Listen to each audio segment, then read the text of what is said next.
చట్టపరంగా తప్పకుండా మేము కూడా కంప్లైంట్ ఎందుకు మారుతాం. వీళ్ళ మీద చట్టం ఏ విధంగా తీసుకెళ్లాలో ప్రభుత్వం దృష్టికి ఆ విధంగా తీసుకెళ్ళి వీళ్ళకు ఏదైనా బుద్ధి చెప్తామని విన్నవించుకున్నాం. Thank you. ఇప్పుడు రెడ్డి గారు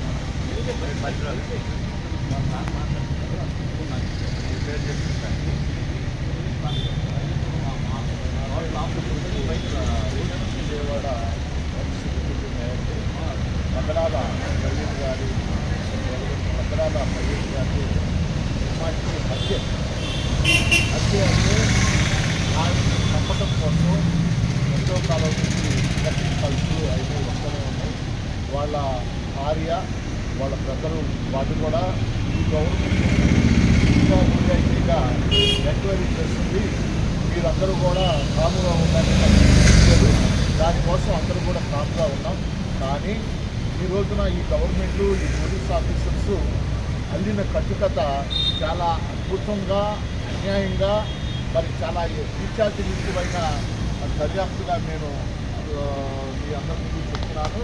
ఇది సుప్రీంకోర్టు సిట్టింగ్ జస్టిస్తో విచారణ జరుపుతాను.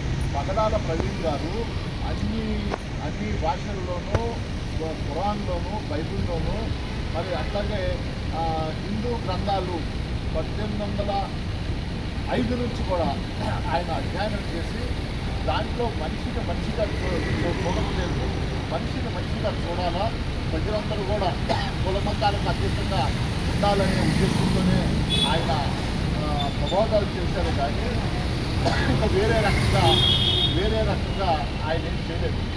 క్రైస్తవ మతాన్ని కూడా ఆయన పెద్దగా చెప్పాల. ఈ భారతదేశంలో ఉన్న కులాలు అనేకమైన కులాలు మతాలని ఒక కులంగా ఒక మానవాళిగా చూడాలి అనే దాంట్లో 1805 నుంచి జరుగుతున్న అన్యాయం నిచ్చెన మెట్ల వ్యవస్థ అయిన కుల వ్యవస్థ, ఆ కుల వ్యవస్థని కుక్కట వేళతో కోల్చాలనే ఉద్దేశంతోనే మరి ఆయన ఆ రకంగా చెప్పడం జరిగింది. అది ఋగ్వేదము, మరి ఖురాను, అట్లాగే మన మనుధర్మశాస్త్రము, అలాగే మన కృష్ణుడు చెప్పిన మన రామాయణము భారతము అన్నీ కూడా క్షుణ్ణంగా చదివి అవి ప్రజలకి చెప్తుంటే దాంట్లో ఉంట చాలా అన్యాయంగా ఉందని చాలామంది కూడా మతోన్మాదులు చాలామంది రెచ్చిపోయి అతన్ని హైదరాబాదులోనే కిడ్నాప్ చేసి అతని ప్లేస్లో అతని డ్రెస్సులో ఇక్కడి వరకు మనుషులు తీసుకురావటం, అతను అనుమానంగా ఉంది, అతను ఎక్కడో తాగి పడిపోయి ఆ ఫోటోలు అవన్నీ కూడా చేశారు. ఆ ఫోటోలు తీసినప్పుడు కూడా మాస్క్ కానీ అన్నిసార్లు తాగటం కానీ అన్నిసార్లు పడిపోవడం కానీ ఆ మాస్క్ తీయడం కానీ ఎక్కడ కూడా జరగలేదు.